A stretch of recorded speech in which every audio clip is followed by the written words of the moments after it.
Now then, and welcome to Football Manager 17 tactical analysis of a formation. Yes, a formation. This formation I will be doing from the ground up, from the defence up, and showing you all the details of how I choose the formation so that you can use it in your own game. We're going to be looking at the 4-2-3-1 formation. My favourite attacking formation in Football Manager 17 seems to be one of the favourites of the computer AI as well. It seems to be almost a standard. There's a 4-4-2 or there's this, and that seems to be the way Football Manager is structured right now. An attacking team uses this attacking formation. It's almost like a star of attackers and a flat back four instead of a 4-4-2.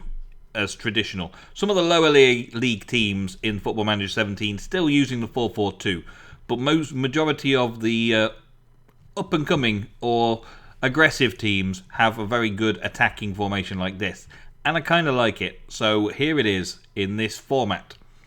For my Let's Play, I've been checking out a defensive formation, a sort of a middle ground formation. When you think you're going to lose, you go into the defensive formation. When you don't know whether you're going to win or lose against the opponent, you go into the mixed formation that you can be flexible with. And when you think you're going to attack, I use this formation. And I'm using it so that we've got the defensive, the counter-attacking for defending, the standard mentality for the evens, and the control mentality for when we know we're going to win. We're going to control the game and we're going to win. I've also gone from highly structured in defense to structured in the general, and then flexible in this attack. So it's a very flexible system for making sure that all the players know where they want to go, and we're fairly confident and cocky, and we can try getting the goalkeeper to score a goal. Why not? See if it ever happens. Because I'm going to be playing my flat back four slightly higher to get them involved in the attack, because I'm expecting to be in the opponent's half virtually all the game. The flat back four is going to be pushed right up.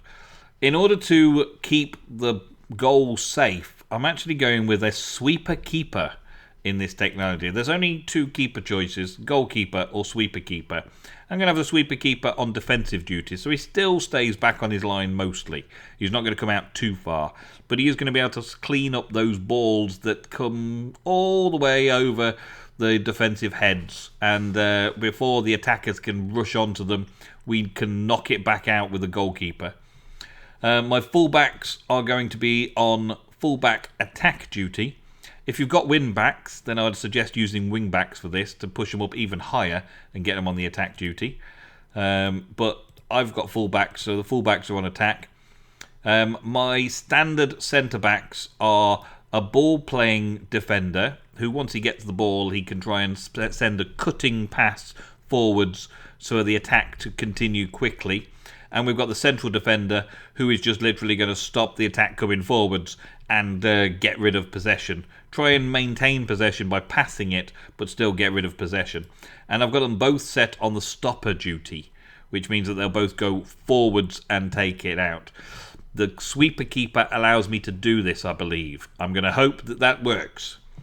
In the midfield, we've got a central midfielder on support duty, but I would go with an advanced playmaker or deep lying playmaker if I could. I just don't have the players for it. So it's going to be a central midfielder is going to be my playmaker, and a ball-winning midfielder is going to be my deep lying playmaker. He's going to win the ball back in the midfield and then use the support command to put those balls back high up the pitch in support of the new attack. So they're still going to be defending the midfield, but they're going to be placing the balls carefully forwards instead of just lobbing them.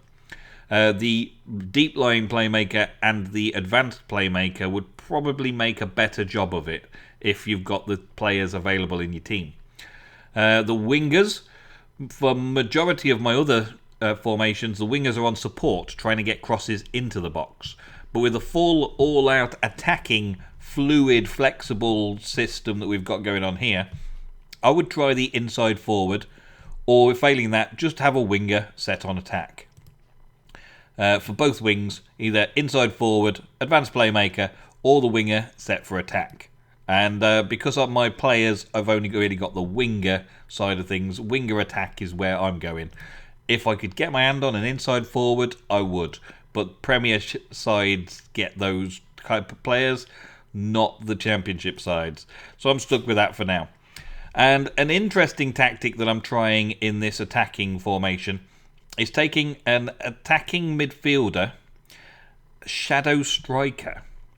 And this is where it all changes a little bit. I spotted that I had a player who was a shadow striker here. Now, there's plenty of other good options, like an advanced playmaker, attacking midfielder and all that. But if you've got a shadow striker, it's an extra way of getting the ball in the back of the net. A surprise the defenders. When they're out on attack duty, they will also look to close down defenders when the defenders have the ball. When the defenders are won back, they will try and get the ball back for us. It's a main goal-scoring threat when coupled with a deep-lying forward. So have a guess. Yes, I've got a deep-lying forward in my strike position. So he drops deep into the space. So it becomes a 4, really, in the attacking wall. So I've got a 4-2-4 overall, because this is going to be a deep-lying forward dropping back. And we're all going to be trying to score. All 4 players are going to be trying to get in and score, because they're all attacking, all on the attack options, but also playing off each other, hopefully, as well. The deep-lying forward will hold up the ball before supplying and linking passes to the teammates, spreading it wide to the flanks, and if he has time to turn, playing to his strike partner, who would be the attacking centre midfielder going forwards as well. So I like that. I like that a lot. And I'm hoping that this is going to be the best way of using it in the game, because a lot of the teams are using this exact strategy, and I would like to have my strategy being just slightly better than theirs. So my team's all set up now for the Let's Play, and I've managed to cycle through all of my players so that when I change formation, I'm also going to be changing the rotation of the first team. It's early on in the season, we're just about to get started. Check out the links in the description and at the end of the video to find out more about the Let's Play if you're interested. But let's have a look at the instructions now that I'm planning on building up over the course of the season. To start off with, I'm going to have pretty much no instructions for them to work to. It's going to be very flexible, fluid. They're going to be able to learn as they go. Their familiarity of the squad with this formation needs to develop first. When they're very familiar with it, then I will start making the changes that I'm about to show you to build up to the overall team instructions over the course of the season. I'm going to want them to play wide, because we've got those wide receivers of the ball, and I want them to be able to cut in and cut crosses in and play in all the time. I'm going to reduce the amount of closing down we're doing. We're going to control the game, but I'm going to close down less. I'm also going to have the defence go slightly higher. I'm not going to use an offside trap. I'm going to hope that they are not good enough and my sweeper keeper can deal with anything that happens. My defence will get back fast enough that I'm going to win the game regardless of whether I defend well or not. I want to do more attacking with this particular style. And if it doesn't quite work out like that during the season, well, I can change this slightly. I can make it slightly more closing down or even less closing down if I think we're doing a good enough job. I do want to prevent the goalkeeper from making quick distributions, though. I don't want their goalkeeper being able to make a short pass and have possession. I want their goalkeeper to have to kick it down towards my midfield and defence so I can win the ball back quickly and start my attack again. I'm going to try and stay on feet with the tackling. I don't want to cause too many fouls. I don't want to give them too many advantages during the game. I want to play out of a defence, and with this particular strategy, I think I'm going to exploit the middle and bring it down the middle. The individuals in the middle will probably knock the ball out towards the flanks, but I don't want to clear it to the flanks. So it might be better just to leave it at play out of defence and encourages them to play the ball out instead of lobbing the ball forwards and hoping for the best. I would like them to exploit the flanks as well as exploit the middle, but I guess if we leave it unchecked, they will do whatever is the next best thing, passing up. And I would like them to pass into space so that we can move fluidly around the pitch as best as possible. I'm going to leave them on mixed passing. Some of my other strategies, in the more defensive strategy, I'm going route 1, just throwing the ball back up the field as far away from the goal as possible in defence, and hoping that my super strikers have got enough pace to get to it. And in the more, I don't know whether they're good or bad, I'm going to try and keep possession and do shorter passes. In this one, I'm going to let them be a little bit more, they can choose, they can decide. They decide what they're going to do. I don't want to prioritise the players holding onto the ball. I want the ball moving around. I want the players moving around and passing and making things and being more expressive and more creative. Some of the players in my team do have a lot of vision and flair. So I want them to express themselves on the pitch in this formation. I want them to be a bit more susceptible to making those strange runs that I hadn't told them to do and scoring some good chances from it. I'm not going to tell them what to do in the final third at all. I'm not going to tell them how to do their crosses. I'm going to leave them on mixed crosses. I'm going to leave the final third completely up to them. I'm not going to do anything with the dribbling or the freedom of movement. I'm going to let them decide and give them the freedom to make their own attacks, and hopefully that will develop into a very good team tactic. Let them be more expressive, passing into space, running into each other.